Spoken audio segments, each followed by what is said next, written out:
La altura promedio de una persona es de 165 centímetros, o 5 pies 5 pulgadas.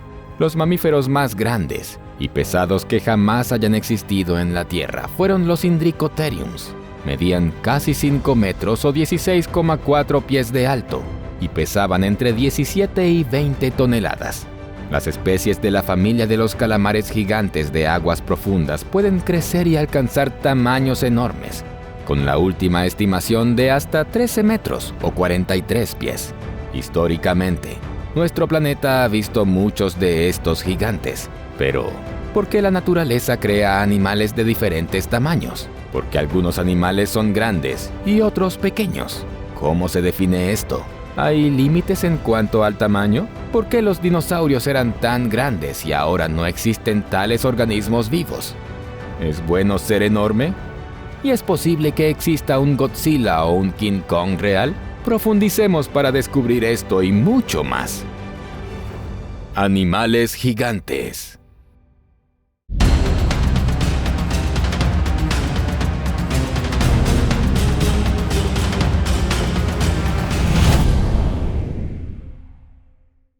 Los primeros dinosaurios no eran para nada gigantes. Las especies grandes medían entre 3 y 4 metros o 13,12 pies de largo.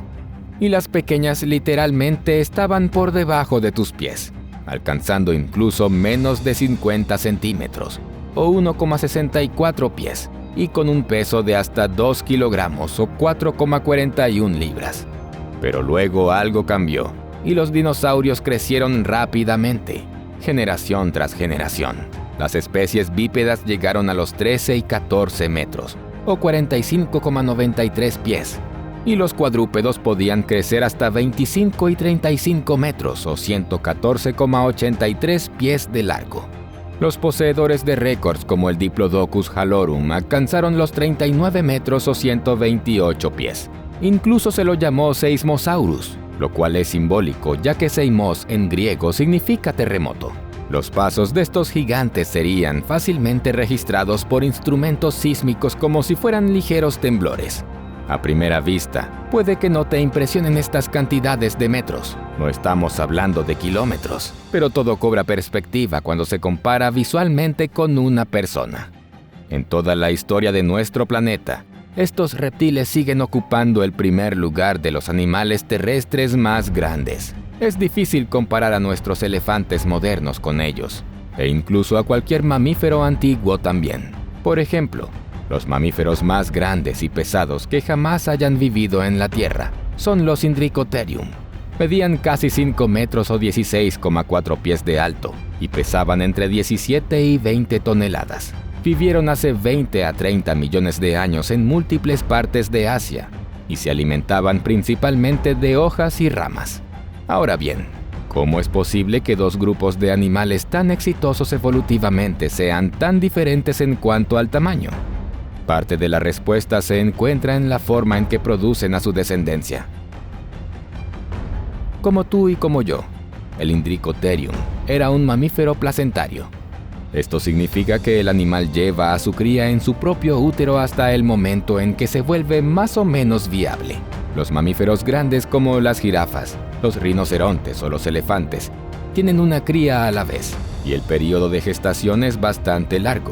Por ejemplo, los elefantes gestan a sus crías durante más de 2 años. Algunas especies de animales ni siquiera viven tanto tiempo.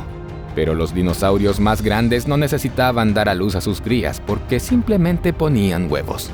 Los dinosaurios más grandes ponían huevos del tamaño de una pelota de fútbol. Pero, ¿cómo afecta esta diferencia en la producción de crías al tamaño? Los mamíferos grandes dan a luz a crías grandes. Esto requiere mucho tiempo y energía. En pocas palabras, el crecimiento se vuelve demasiado agotador para el cuerpo, ya que la mayor parte de los recursos se destina al crecimiento del feto. Además, el embarazo en sí hace más vulnerable al animal. Los dinosaurios evitaron por completo este problema. En lugar de tener crías grandes, los dinosaurios enormes ponían huevos relativamente pequeños que contenían crías igualmente pequeñas. La vulnerabilidad de los dinosaurios pequeños ante los depredadores era compensada por el número. Aún vemos este principio en las tortugas marinas que forman nidadas de hasta 100 huevos cada una, pero solo unos pocos sobreviven. La forma de reproducción no fue la única ventaja evolutiva que contribuyó a su gigantesco tamaño. Otro punto importante reside en la estructura del esqueleto. Los esqueletos de dinosaurios tenían una característica que los mamíferos no tienen: un complejo sistema de sacos aéreos. Se trataba de sacos especiales hechos de tejidos animales conectados a los pulmones. Por lo general, estos sacos estaban adheridos a los huesos del cuello, la espalda y las caderas. En algunos dinosaurios grandes, estos sacos incluso se encontraban dentro de los huesos, permitiendo que el enorme esqueleto mantuviera su forma, mientras que los huesos permanecían bastante livianos. Estos sacos también le permitieron a los dinosaurios crecer en tamaño sin un aumento proporcional en fuerza y masa. Pero, ¿cómo sabemos que los dinosaurios extintos tenían tales sacos? En parte porque los dinosaurios modernos no extintos también los tienen. Espera un minuto. ¿Qué dinosaurios modernos? Los espectadores curiosos probablemente ya lo habrán adivinado. Aquí están. Estamos acostumbrados a tratar a los pájaros como algo elegante, sublime y celestial. No vemos cómo se parecen a los reptiles que tienen los pies en la tierra en todo sentido de la palabra. Pero hay un gran parecido que se esconde a simple vista. Las aves son descendientes directos de los dinosaurios y también poseen un sistema similar. Para un ave voladora, cada gramo de su masa es crítico y los sacos de aire son fantásticos para aligerar el peso. Cuando los científicos compararon los esqueletos de aves y dinosaurios, encontraron lugares idénticos para sujetar tales bolsas. Los estudios de esqueletos de dinosaurios grandes también demostraron que existen sacos de este tipo dentro de algunos huesos, pero los huesos huecos no lo son todo. En un estudio, científicos de la Universidad de Massachusetts Amherst descubrieron que incluso el propio tejido óseo de muchos dinosaurios contaba con una estructura diseñada para reducir el peso. Al examinar la estructura del hueso trabecular de los dinosaurios, los científicos descubrieron que su propio diseño hacía posible tener una menor densidad ósea sin sacrificar la fuerza. Un buen esqueleto le permitió a los dinosaurios crecer hasta tales tamaños, pero no facilitó el crecimiento. La pregunta sigue siendo: ¿qué facilitó realmente el crecimiento? La abundancia de fuentes de alimentos obviamente han influido, pero ese no fue el único factor. De hecho, durante el apogeo de los dinosaurios, el planeta era un increíble oasis repleto de vida. Pero detrás de la naturaleza próspera había un factor importante: el oxígeno. En aquellos días había más oxígeno que ahora. Metafóricamente hablando, los dinosaurios se hicieron tan grandes porque el aire que respiraban era rico en oxígeno. Esta inesperada conclusión fue presentada por el profesor estadounidense Morgan Schaller, del Renaissance Institute de Troya. Al parecer, sus estudios no tienen ninguna relación con los reptiles gigantes. Concretamente, él investigó los niveles de oxígeno en las rocas de América del Norte.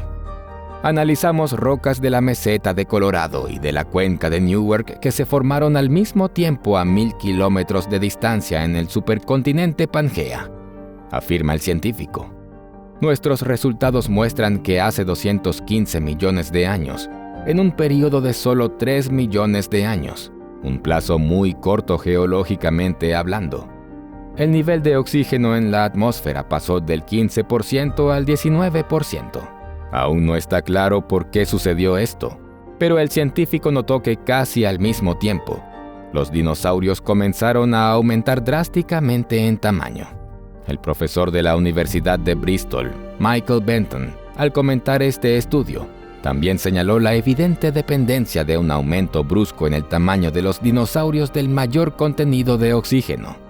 Y si la hipótesis del oxígeno y el gigantismo de los dinosaurios todavía causa mucho debate, en el caso de los antiguos insectos gigantes no cabe ninguna duda. Los insectos modernos no pueden presumir de grandes tamaños, y la palabra insecto en sí misma es sinónimo de algo pequeño, pero no siempre fue así. En épocas geológicas pasadas, algunos de los insectos que vivían en nuestro planeta eran tan grandes que los modernos ni siquiera podrían soñar con tales tamaños. Incluso los insectos voladores eran intimidantemente grandes, sin mencionar los que se arrastraban. El ejemplo más sorprendente son las enormes libélulas, Meganeurs. Estos fueron los insectos voladores más grandes que jamás hayan vivido en la Tierra. Exteriormente, eran muy parecidas a las libélulas modernas, pero tenían un tamaño de hasta 70 centímetros o 2,3 pies. Estos gigantes alcanzaron su apogeo hace 300 millones de años durante el período Carbonífero, aunque aparecieron en el planeta a principios del Paleozoico. Los restos fósiles del Meganeur se encontraron por primera vez en Francia en 1880, según los paleontólogos. Tanto los Meganeurs adultos como las larvas eran depredadores y comían otros insectos más pequeños. Pero, ¿por qué prosperaron libélulas gigantes y cienpiés enormes en el Carbonífero? ¿Por qué se extinguieron en épocas posteriores, mientras que otras especies relacionadas se volvieron de tamaño mucho más modesto? Se trata del incremento del nivel de oxígeno en la atmósfera, como en el caso del gran aumento de tamaño en los dinosaurios, solo que en el caso de los insectos esta es la consecuencia más directa. El hecho es que los insectos tienen un sistema de tubos ramificados, la tráquea, que transportan oxígeno a los órganos y tejidos. Están conectados a agujeros, espiráculos, en la superficie del cuerpo. En este sentido, los insectos se diferencian radicalmente de los vertebrados, que transportan oxígeno a través de las células sanguíneas. Un insecto no puede inhalar y llenar una bolsa entera con aire como lo hacemos con los pulmones. Simplemente no tienen pulmones. El insecto tiene que conformarse con el volumen de aire que entra naturalmente por la tráquea, es decir, por gravedad. En consecuencia, el insecto no puede respirar más rápido o más lento según sea necesario. Mediante la fluoroscopia, los científicos midieron el volumen del sistema traqueal en varias especies de escarabajos. Resultó que a medida que el insecto crece, el volumen de su tráquea aumenta un 20% más rápido que su peso corporal. Esta característica del sistema respiratorio hace imposible aumentar el tamaño corporal por encima de cierto límite. De lo contrario, en algún momento el insecto tendría que convertirse en una tráquea continua. Los cálculos muestran que con esta mecánica respiratoria, el mayor tamaño posible para los escarabajos modernos es 15 centímetros. Este valor teórico coincide con los datos reales. Los escarabajos modernos más grandes miden 15 centímetros de largo. Solo en algunos casos excepcionales podrían ser más largos. Y cuanto mayor es la concentración de oxígeno en la atmósfera, mayor es el umbral para el tamaño corporal máximo de los insectos. Por lo tanto, los insectos del pasado, cuando había oxígeno más que suficiente en el aire, fueron capaces de evolucionar hasta alcanzar tamaños tan impresionantes.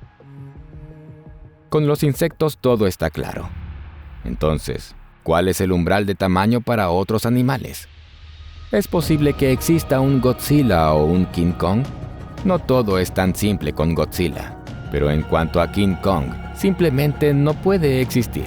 King Kong, como se muestra en la película, probablemente no sea un organismo físicamente viable, afirma Jonathan Payne, paleobiólogo de la Universidad de Stanford. Este científico ha realizado una extensa investigación sobre cómo han cambiado los tamaños corporales de los animales a lo largo de la evolución. Las principales causas de esta limitación son la gravedad y la biomecánica. Si tomas un gorila y duplicas su tamaño, su cuerpo no pesaría el doble, sino que aumentaría a la potencia de 3. Esto es matemática simple. Pero la anchura del cuerpo, y por lo tanto de huesos y músculos, solo aumentaría a la potencia de 2. A medida que la criatura crece, necesita huesos varias veces más anchos y músculos más masivos solo para evitar que los huesos se rompan, sin mencionar la capacidad de caminar. Y olvídense de los impresionantes saltos que hace King Kong en la película. ¿Te imaginas un elefante saltando como un mono? Es lo mismo. Mediante experimentos mentales, los científicos dan estimaciones muy diferentes del tamaño máximo de un animal terrestre. El caso es que esta ecuación tiene demasiadas variables, externas e internas. El nivel de oxígeno en la atmósfera, la gravedad, la forma de reproducción, el tipo de alimento y su disponibilidad, y la presencia de enemigos naturales son solo una pequeña parte de estas variables. De hecho, esto explica por qué las especies emparentadas difieren tanto en tamaño. La musaraña y el carpincho son roedores, pero una musaraña pesa solo entre 1 y 3 gramos, mientras que un carpincho pesa entre 35 y 66 kilogramos. No hay una única razón para esto. Así es como es. Muchos coinciden en que en cada época los animales han alcanzado el máximo posible, en base a la combinación de factores fisiológicos y ambientales. En cuanto al límite teórico, aquí solo podemos adivinar. No sabemos qué ocurrirá con la evolución en los próximos 1.000 millones de años. O quizás los descendientes de animales modernos tendrán huesos de fibra de carbono, como los personajes de Avatar de James Cameron. Entonces los estándares cambiarán por completo. Pero estamos hablando de animales terrestres. En el agua, la historia es completamente diferente. Al menos la influencia de la gravedad se reduce considerablemente. Ya no se necesitan huesos fuertes, y los animales marinos aprovecharon este hecho. Por ejemplo, los tiburones se conforman principalmente con cartílago. En la ingravidez acuática, muchos animales ni siquiera necesitaban un esqueleto ligero tan cartilaginoso. Los cefalópodos generalmente casi carecen de partes sólidas del cuerpo. En una de las etapas de la evolución, incluso abandonaron el caparazón. Gracias a su destreza, adaptabilidad e inteligencia, se distinguieron en diversidad de especies y tamaño. Tuvieron tanto éxito que los marineros les temieron durante muchos siglos, y los personajes principales de las leyendas de terror no eran las ballenas, cuya caza la gente había aprendido hacía mucho tiempo. Era otra cosa lo que generaba terror: los calamares y pulpos gigantes. Existen muchos grabados que representan algo enorme capturando un barco entero con sus tentáculos y arrastrándolo hacia las profundidades. Durante mucho tiempo la comunidad científica no creyó en la existencia de calamares gigantes. Se los consideraba criaturas míticas. Esto fue así hasta 1861, cuando un dramático encuentro en el mar puso patas arriba todas las ideas sobre los moluscos gigantes. La corbeta francesa Alecton se dirigió a Cayena y pasó cerca de Tenerife, la isla más grande y poblada de las 7 islas Canarias. Cuando el barco se acercaba a la isla, el vigilante de turno llamó a la tripulación que estaba debajo. Un cuerpo grande, parcialmente sumergido, flota en la superficie. El propio capitán Frederick Bugge describió más tarde al monstruo como un calamar gigante. El capitán decidió atrapar al monstruo y ordenó a los marineros que dispararan mosquetes, lanzaran arpones e intentaran atrapar al calamar con una soga. Finalmente, los marineros lograron atar la cuerda alrededor del cuerpo del calamar. Sin embargo, pesaba tanto que el cuerpo del animal se desgarró al intentar subirlo a bordo. Solo quedó la punta de la cola, que pesaba 14 kilogramos, o 30,86 libras según el capitán. Esta historia incluso inspiró al escritor francés Julio Verne. En 20.000 leguas de viaje submarino, describió un encuentro similar con un calamar gigante, pero mucho menos realista. Hoy sabemos con seguridad que los calamares gigantes existen, y su tamaño es realmente alucinante. Las hembras pueden medir hasta 13 metros o 42,65 pies de largo, y los machos hasta 10 metros o 32,81 pies. Esto se basa en datos bien documentados obtenidos de especímenes. Al mismo tiempo, hay mucha evidencia de ejemplares que alcanzaron e incluso superaron los 20 metros, o 65,62 pies, pero tales casos aún no han sido documentados. Ahora bien, es posible que los números por sí solos no te impresionen. Pero hay otro ejemplo. Todos han visto un camión normal muchas veces. Tiene 53 pies o 16 metros de largo. Puedes sacar tus propias conclusiones. El barco Santa María de la legendaria expedición de Cristóbal Colón medía 26 metros, u 85,3 pies de largo, y 3,4 metros u 11,15 pies de alto. Por supuesto, ver algo con tentáculos del tamaño de la mitad del barco en medio del océano pondría nervioso incluso a un capitán experimentado. Además de los calamares gigantes, sus parientes, los pulpos, aparecían a menudo en las leyendas sobre monstruos marinos. Y aquí se especula más, ya que los pulpos gigantes, aunque también existen, son de un tamaño más modesto. Prácticamente nunca se dejan ver y llevan un estilo de vida casi exclusivamente discreto en las profundidades del mar. En el folclore marino, aparecieron simplemente por los tentáculos, su atributo externo más sorprendente. De hecho, los pulpos gigantes tienen tentáculos de hasta 4 metros, o 13,12 pies. Es extremadamente raro encontrar ejemplares con tentáculos de 6 metros, o 19,69 pies. Esto también es muy impresionante, pero está lejos del tamaño de los calamares gigantes. Al observar a todos estos gigantes, dinosaurios, ballenas, tiburones, moluscos gigantes e incluso elefantes, puede parecer que viven con facilidad y comodidad debido a su tamaño. Como dijo un personaje de cuento de hadas, la vida de una criatura pequeña es muy peligrosa. Esto es parcialmente cierto. Un ratón tiene muchos más enemigos en la naturaleza que un elefante o una ballena, pero los gigantes tienen sus propios problemas y, en ocasiones, resultan fatales para especies enteras. Los antiguos reptiles supergigantes plantean la mayoría de las preguntas. La fisiología de los dinosaurios, especialmente de los saurópodos, es objeto de mucho debate en la comunidad científica. Desafortunadamente, solo tenemos a nuestra disposición partes de esqueletos fosilizados, por lo que podemos descubrir cómo funcionaban los órganos internos solo mediante signos indirectos o simplemente especulando. Esta falta de información creó todo un problema. La existencia de grandes dinosaurios y pterosaurios presenta una paradoja científica parcial. Según diversas estimaciones, los huesos de los dinosaurios gigantes no eran lo suficientemente fuertes para soportar el enorme peso de sus cuerpos. La masa muscular estimada claramente no era suficiente para que los monstruosos reptiles se muevan correctamente. El sistema circulatorio desafía toda explicación, especialmente el corazón, capaz de bombear sangre a través de un organismo tan gigantesco. Los acalorados debates en la comunidad científica dieron lugar a muchas teorías, desde las más convencionales hasta las más exóticas. Por ejemplo, es bastante probable que los saurópodos no tuvieran un solo corazón, sino todo un sistema de corazones que llegaban hasta la parte superior del cuello. La dudosa capacidad de los huesos y músculos para resistir la gravedad se explica con el hecho de que los gigantes pasaban la mayor parte del tiempo en cuerpos de agua.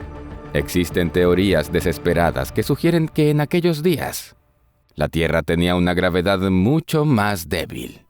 Digamos que la velocidad de rotación del planeta era mucho mayor y la fuerza centrífuga compensaba parcialmente la gravedad. En cualquier caso, el enorme tamaño de los saurópodos se convirtió en algún momento casi un límite evolutivo para estos animales. Su torpeza e incapacidad para reaccionar rápidamente los hacían vulnerables a los depredadores. Además, para alimentar un cuerpo tan enorme se requería un consumo de toneladas de vegetación al día. Ni siquiera hace falta viajar en el tiempo. Tomemos, por ejemplo, una jirafa. No es descabellado creer que un cuello largo es su importante ventaja evolutiva. Después de todo, una jirafa puede alcanzar fácilmente las ramas más altas. Pero el caso es que su cuello se convierte en un terrible inconveniente cuando la jirafa decide beber. Basta ver la postura que debe adoptar el pobre animal para saciar su sed. Esto se debe a que su cuello, aunque largo, no es especialmente flexible.